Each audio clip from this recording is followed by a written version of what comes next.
ماشاءاللہ ابھی تک جو پروگرامز یہاں پر پریزنٹ ہوئے ہیں، بچوں کے پرفارمنسز ہوئے ہیں، آپ لوگوں نے بڑی اچھی اسلوبی کے ساتھ اس کو واچ کیا اور حوصلہ افزائی بھی فرما رہے ہیں۔ درمیان میں ایک بریک لیتے ہوئے، پرفارمنسز کا بریک لیتے ہوئے، ہمارے درمیان آپ کے علاقے کے ایک مشہور مدرسہ اسلامیہ گلشن نبی کے محتمم مفتی منظر قاسمی صاحب یہاں پر ہمارے درمیان تشریف فرما ہیں۔ میں گزارش کروں گا مفتی صاحب سے کہ اسٹیج پر تشریف لائیں اور کچھ تاثرات پیش کریں۔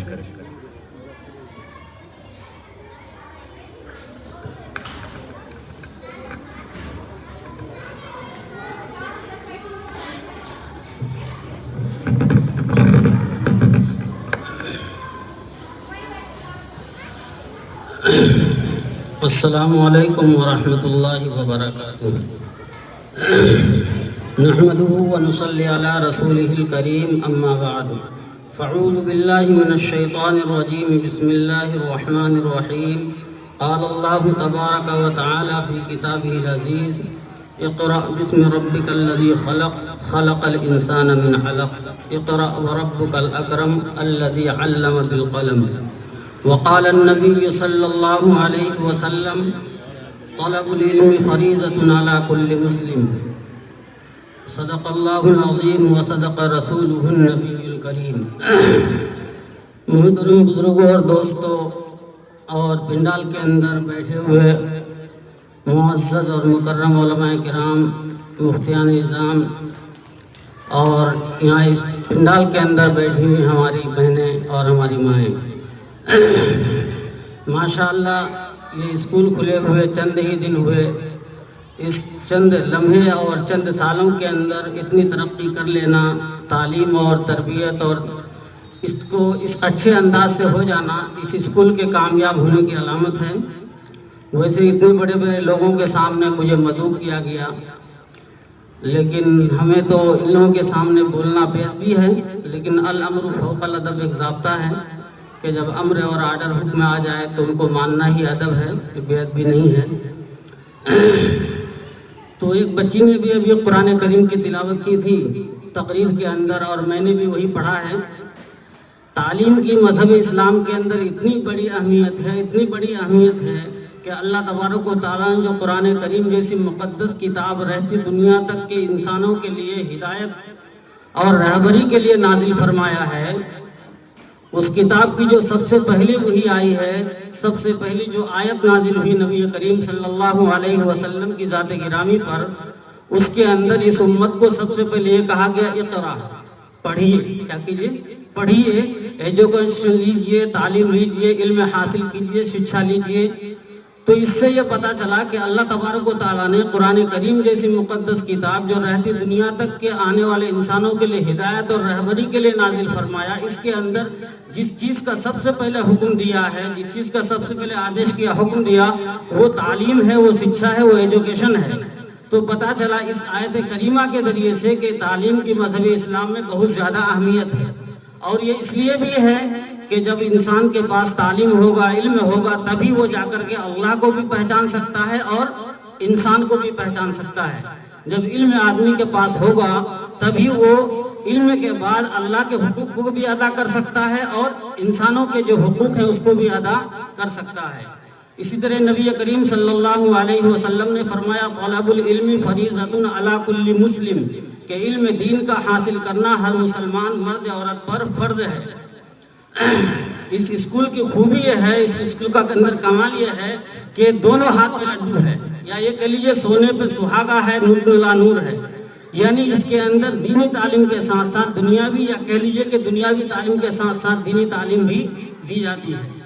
نہیں تو جو اس اسکول کو بنانے والے ہیں، ہمارے سامنے حاجی صبت علی صاحب موجود ہیں، اور اس اسکول کو جو پروان چڑھانے والے ہیں ہم سب کے مخدوم، ہم سب کے بزرگ اور محترم مفتی مطیع الرحمن صاحب، اللہ تعالیٰ ان سے بہت دین کا کام لے رہے ہیں، اور بہت سے اسکول سے چلا رہے ہیں، اور ایسے ایسے اسکول، ایسے ایسے مدرسے جو بند پڑے تھے، جن پر حضرت نے نگرانی کر دی تو اس اسکول کو بھی چمکا دیے، ان مدرسوں کو بھی چمکا دیے۔ اللہ تعالیٰ ان کی حضرت کی عمر میں برکت عطا فرمائے اور تا دیر ان سے اس طرح کی خدمات اللہ تعالیٰ لیتے رہیں۔ اور حاجی صاحب نے صرف اس مقصد کے لیے اسکول بنایا ہے کہ ایسا اسکول ہو، ہماری جو لڑکیاں ہیں، مسلم بچیاں ہیں، وہ ایسے اسکولوں میں جا کر کے ایسے ایسے نعت، ایسے ایسے گیت گاتی ہیں، پڑھتی ہیں، جس کی پڑھنے کی وجہ سے آدمی اسلام سے نکل جاتا ہے، مذہب سے اس کا واسطہ ٹوٹ جاتا ہے، کوئی رشتہ اس کا اسلام سے نہیں رہتا ہے۔ تو حاجی صاحب کی یہ خواہش تھی، یہ تمنا تھی کہ ایک ایسا اسکول بنایا جائے جہاں صرف ہمارے مسلمان ہی بچیاں پڑھیں، جو اسلامی تہذیب اور اسلامی ثقافت کے ساتھ، اسلامی پردے کے ساتھ، ان کو دین کے ساتھ ساتھ، دنیا کے ساتھ ساتھ دین کی بھی تعلیم دی جائے، تاکہ ان کا ایمان بھی بچا رہے اور علم دین بھی حاصل کرتی رہے۔ یہ حاجی صاحب کا ایک سوچ تھا، ایک سپنا تھا، ایک خواب تھا۔ ماشاءاللہ یہ خواب حاجی صاحب کا شرمندہ تعبیر ہوا، یہ خواب پورا ہوا، اور ماشاءاللہ رواں دواں کے ساتھ دن بدن، روز بروز، سال بسال یہ اسکول ترقی کرتا جا رہا ہے، خدا پبلک اسکول۔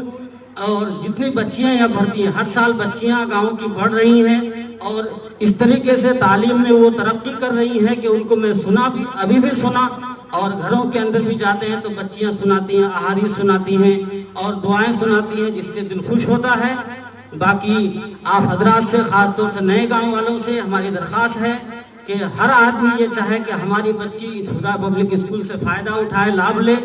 اور اس سے فائدہ نہ اٹھانا یہ ہمارے لیے محرومی ہوگی، بدقسمتی ہوگی کہ ایسا اسکول ہے جہاں دنیا کے ساتھ ساتھ دین بھی دیا جاتا ہے۔ ہماری بچی پردہ کے ساتھ یہاں آ کے پڑھ سکتی ہے اور دنیا کے ساتھ ساتھ دین کو بھی حاصل کر سکتی ہے۔ اس سے بڑا سنہرا موقع حاجی صاحب کی یہ گردہ دلی کہیے، ہمت کی بات ہے کہ انہوں نے یہ کہا کہ صرف مسلموں کے لیے ہے۔ کوئی دوسرا آدمی ہوتا سوچ رہا کہ مسلموں کے لیے کریں گے تو اگر کوئی بھی ہندو نہیں آئے گا تو اسکول ہمارا بند ہو جائے گا، کروڑوں روپے ہم خرچ کیے، ہمارے نقصان میں چلا جائے گا، خسارے میں جائیں گے۔ لیکن حاجی صاحب کی ہمت دیکھیے کہ پیسہ جتنا لگ جائے لیکن ایک امت کے لیے، غریبوں کا بھلا ہو، اپنی قوم کا بھلا ہو، قوم کی بھلا کے لیے انہوں نے ہمت کیا، حوصلہ کیا۔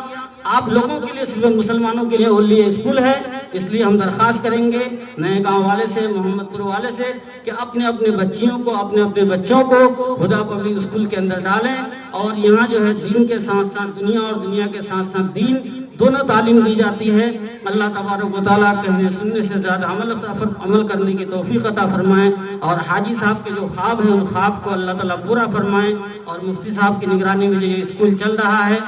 اللہ تعالیٰ مفتی صاحب کی عمر میں برکت عطا فرمائیں اور زیادہ سے زیادہ اس اسکول کو کامیاب کریں۔ اللہ تعالیٰ ہم سب کو کہنے سننے سے زیادہ عمل کرنے کی توفیق عطا فرمائیں۔ وما علینا الا البلاغ۔